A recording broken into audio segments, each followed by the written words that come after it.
Hi you guys, and welcome back. Happy New Year to you all.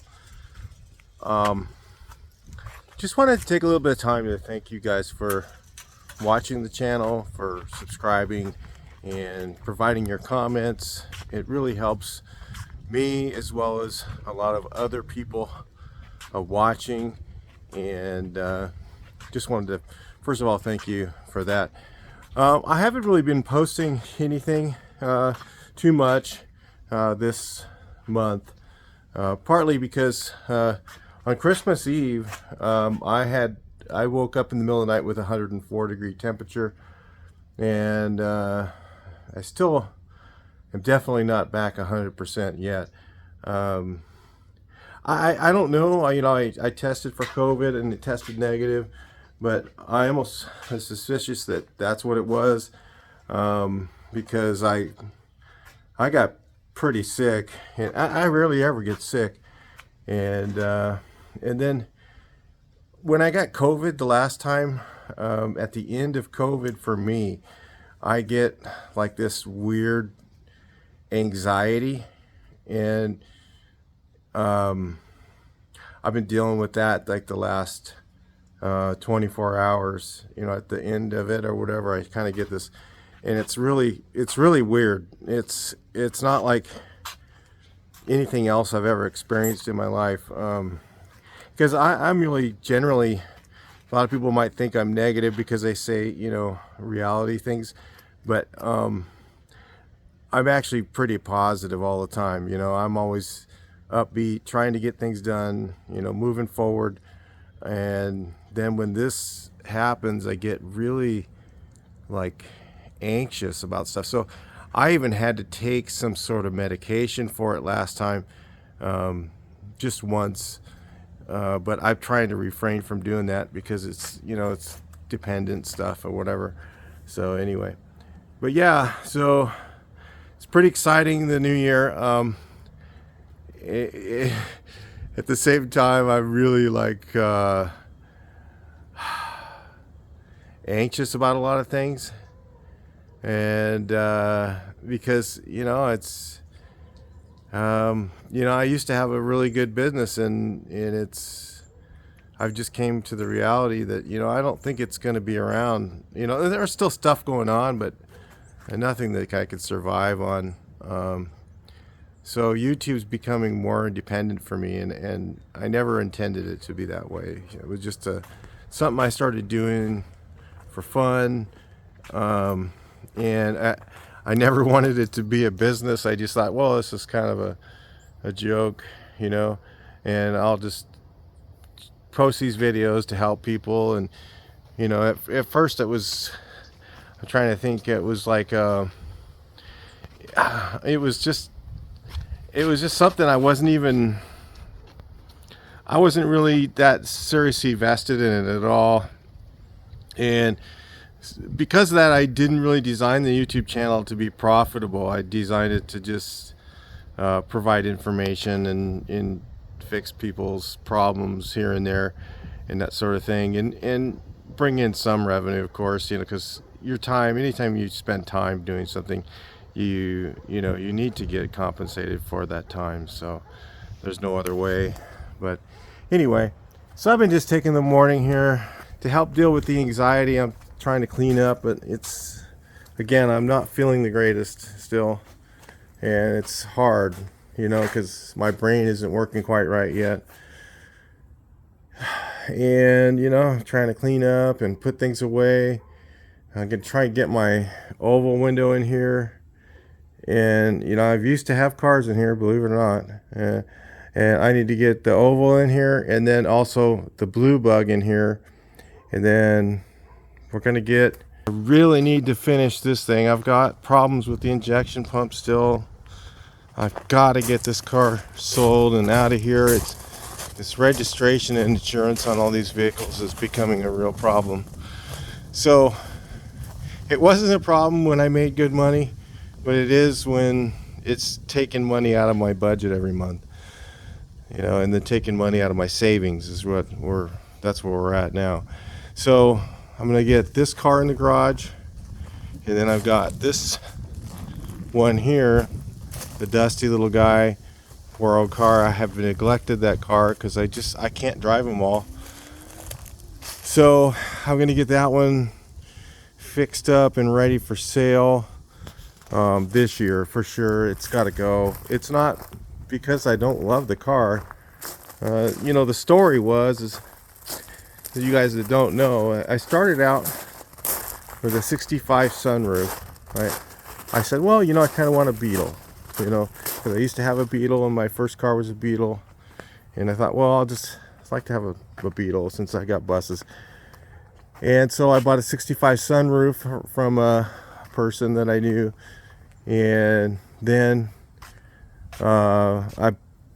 before I got that done, I found that blue Beetle, found a really good price on it, and I just couldn't pass it up. It was a 61, and it was a complete car. It was up in the mountains. It was local. It had been there its whole life. It was probably an Econo Motors car, new, and it was just up there, just cruising around, and so this guy ended up with it at a shop, and he couldn't do anything. He was going to fix it up for his kid. His kid didn't want it. Nobody wants an old car like that. Sometimes the younger people, they just want something new. And so with air conditioning and all that, so he put it up for sale really cheap, and people were all lowballing him. So I called him up and said, hey, I'll give you the price you're asking, because it was really cheap. So I fixed the car up. Before I got that one done, I was almost done with it, and I was like, yeah, I'll just drive that. And I sold the 65 sunroof, and I bought another 65 sunroof and fixed it up and sold it, just because it was at the swap meet. Jeremy had it, and everybody was lowballing him for that thing. And I said, well, then we'll just school him. I'll buy it, fix it up, and sell it. So I used to make money doing that. Okay, now I used to make a little bit. It wasn't much, $10 an hour. Now they keep raising minimum wage, so that becomes worth less, right? So I can't even make, and the parts have gone up in price, so it makes it say I can't even make $10 an hour anymore fixing one up and selling it, or whatever. So I sold those two, and before I was looking up a price for the sunroof for sale, and I looked up sunroof on the Samba, and this car popped up in Arizona. So I said Rusty, and I was going there to go work the next week. That week I was actually leaving to Arizona the next day or something like that. So I said to the guy who works for me, I said, hey, listen, let's go by there and look at this car. And he goes, wow, yeah, let's go by and look at it. And so I ended up buying it, shipping it home, and then I had this. So then it was like, well, I really like the blue hardtop, but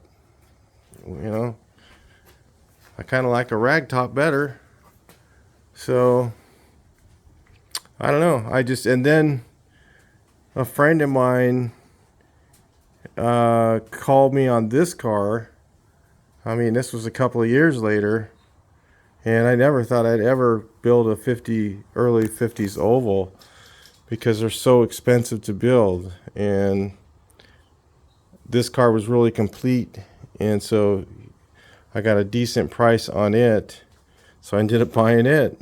So then, as you guys know, COVID came, and I was working on this thing, and I bought the oval after.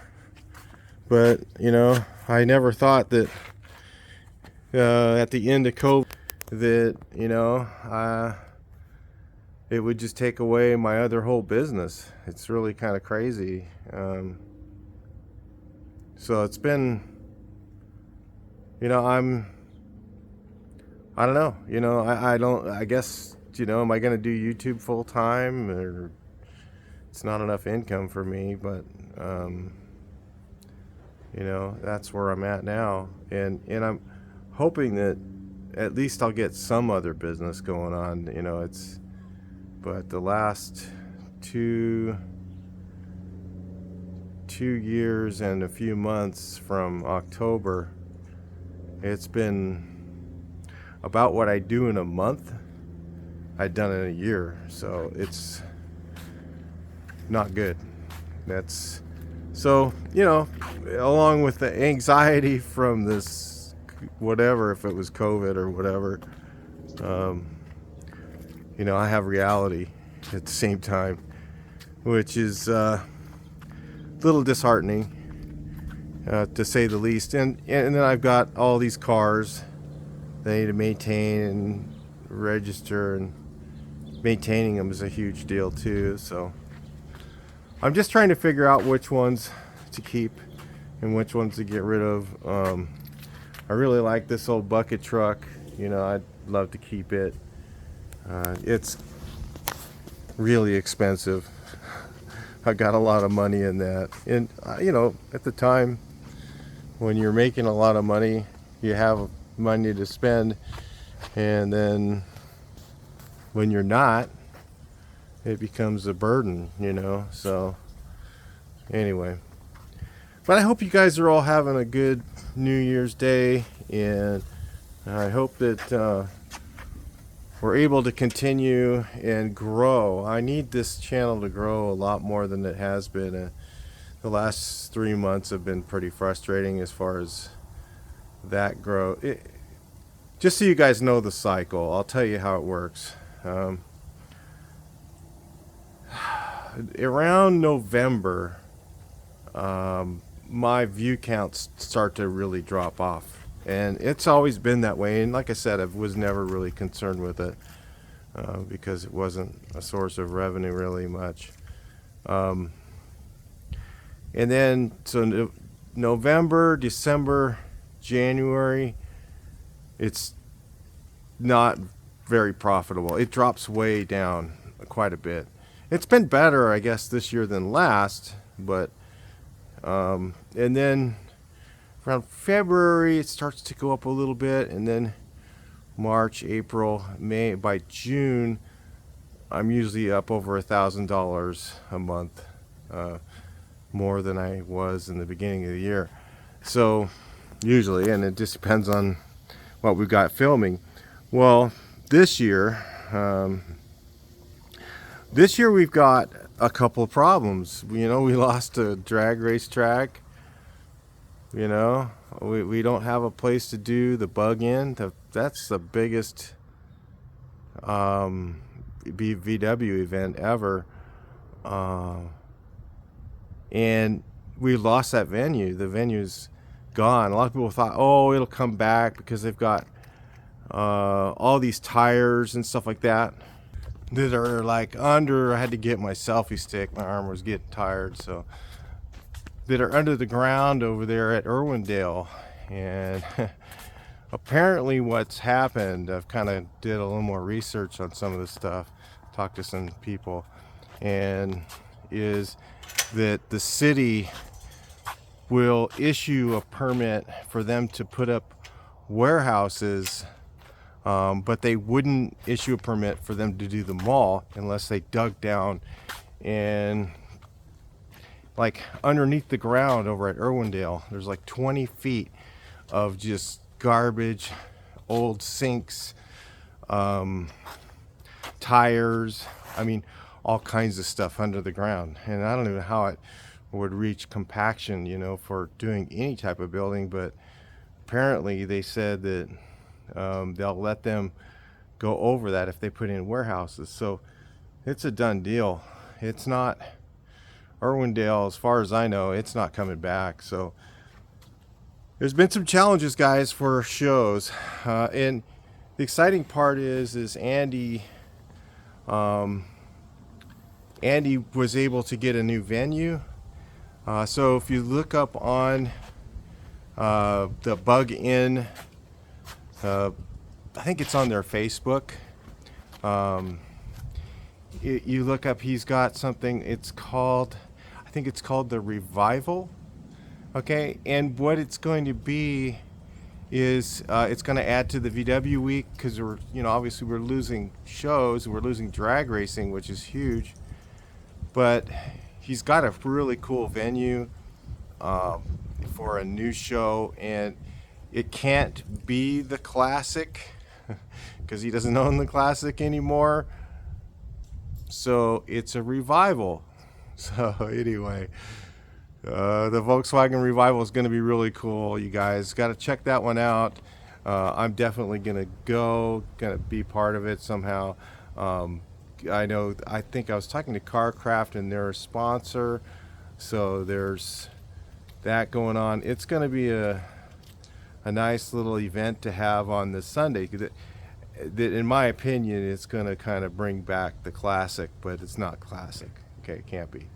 So anyway, so that'll be exciting news for this year, for that sort of thing.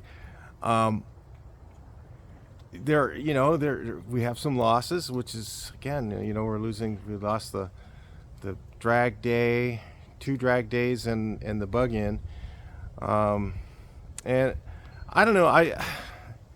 I would like to see them bring back something, but it's really tough. I'll tell you. I've talked to Andy about this. And his parents are getting older. And going further away for a drag day show is kind of a big deal, and we were kind of talking about it a little bit, and I really think that it would be really cool to have this, and you guys could share your comments. Maybe if there's enough interest in it, they would do it. But again, the staffing to get, he's in Tustin or something like that. I can't remember. He's over in that area. And for him to do a show in the next event, that we might have a dragway. They're building one this year, maybe. If you guys have ever seen off the 5, there's a little oval track off the 5 freeway kind of near Buttonwillow. And there's that track is supposed to be adding a dragway, but it's kind of in the middle of nowhere. So that's an issue. But what I was thinking would be really cool if we could find a host hotel for this and all that. But to have an event there, but again, like I said, I don't think Andy will want to do it because he can't bring his people there. His people aren't going to want to go all the way out there, and then he has no staff, and it's, that's a big deal. So you guys can understand this, okay? I don't want you guys to blame anyone. So what would be really cool is we get some people that would step up and do it, even if it isn't him. Would be have a bug-in there, okay, at that location. Now, let me tell you the issues so you guys kind of know what the issues are. One is back in the 80s, bug-ins had 10,000 VWs show up. And you didn't need spectators when you had 10,000 VWs. And people would spectate anyway. They'd want to be there because it was so cool to see. And so it would have enough revenue from all those people coming that it would pay for the venue. Now, the last, 10 years of bug-in, only reason it's worked is because it's been at Irwindale and we get spectators. And at Irwindale, we had the spectators. People would come. There's such a big city around. People would come and watch it, just to come watch, or they'd come and barbecue in the parking lot and all that. And that all created it to be big enough to pay for the venue. Well, if you have it up there, then there isn't enough people to pay for the venue. So what my idea is look, what if we had a camping event, okay? Let's say we found a hotel kind of close by, and then we had a camping event for 2 nights, or you could stay in the host hotel. So if it was in the hotel's parking lot, that would be really trick, okay? And then have like a camping event and show kind of like the European bug-in for 2 nights in the Central Valley. Of course, then it would not be in the summer. We're talking about maybe like in October, and not this year. But like have a camping event again, a couple nights over there, and then go from have a cruise the day of the drag day, where we all cruise to the dragway and go in and set up, and some of the cars will be on trailers, obviously, and you know, some of them will be inside, you know, whatever, being towed behind or whatever, but have a cruise all the way over to the event, and then have our like a regular show and event there. I think it would be really cool, just maybe once a year. And my thoughts are that it would bring people from the Central Valley. It would bring people from further away, maybe, because it's a few days. And it'd be more like, look at how many people show up to the buses by the bridge. I mean, there's, you know, they pack that thing so tight. Guys are driving from Virginia to that. So, you know, it's possible to make it happen, but it's a big risk, you know. And that's why, you know, the concern was there when I was talking to Andy about it. And, you know, but anyway, the revival is here, you guys. The revival, it's already happening. It's already on the venue. And it's going to be, as far as I know, I think he's got a multiple year at that venue. He's got a multiple year contract, but again, you have to talk to him about that, because I didn't get all the details. We were supposed to talk at Buses by the Bridge, but I saw that it was up. I talked to CarCraft. They said they've already sponsored it, so I wanted to get something up right away to let you guys know that there is some good stuff coming. VW, that's going to add to VW Week, so you can look at, you know, it's going to give us a Sunday venue, so we didn't have one, and that'll give us a Saturday. There's Octo. Then I think RVA is still doing their event. I don't know. RVA's over at Huntington Beach, and that's on the same day as Octo. And then Sunday there's going to be the revival, and then a week of, I don't know, all kinds of stuff. So it'll be kind of fun, and hopefully you guys enjoy it. Anyway, you guys have a good New Year. It does feel a little bit better talking about this stuff, because, you know, I deal with it all by myself. You know, my wife's not feeling good either, and she's got her own problems. And, you know, it's a little more than just, she has all kinds of problems. Not, I can say she's sick. Okay, she is sick, but it's like she doesn't have very good blood pressure, extremely low, and she like faints almost, so she can't go anywhere really. It's kind of a drag, you know. Yeah, but anyway, so I have that at home too, and I have all this to deal with by myself, which I used to have a guy helping me, and I have to maintain all this and put everything away, clean, fix the cars, make videos. It's a lot of work, man. I wish I could tell you. And then I've got little projects that I'm doing right now. Like I picked up a job to do, actually. A friend of mine asked me if I wanted to paint this thing, and I didn't really want to, but I'm doing this trailer right here behind me, and I'm putting it on my Mike the Painter channel, and I'm hoping that it does a decent amount of views. I've actually put up a couple videos on painting a trailer that went pretty well, better than anything on my Mike F and Garage channel, and it's a gamble, you know what I mean? You gamble on ideas that you had, that trying to make a decent, good sized video, and sometimes it just doesn't work. You do it and you're like, man. But I had to peel all it had a wrap on it that was old. I peeled it all off. Now I'm sanding it. I'm gonna prep it, and I've got my grandson Thomas for the whole week this week. So it's extremely hard to get anything done, and my wife's not feeling the greatest sometimes, and she doesn't want to watch him because she's like I said, her blood pressure seriously low. She's got all kinds of doctors, and there's nothing really anybody can do about it. But oh well, it's just life. Anyway, guys, I hope you had a great weekend. I hope it didn't bring you guys down at all, and super excited about the new events. I'm hoping that we'll get some other new ones. All right, I'll talk to you in the next one. Please like, share, and subscribe.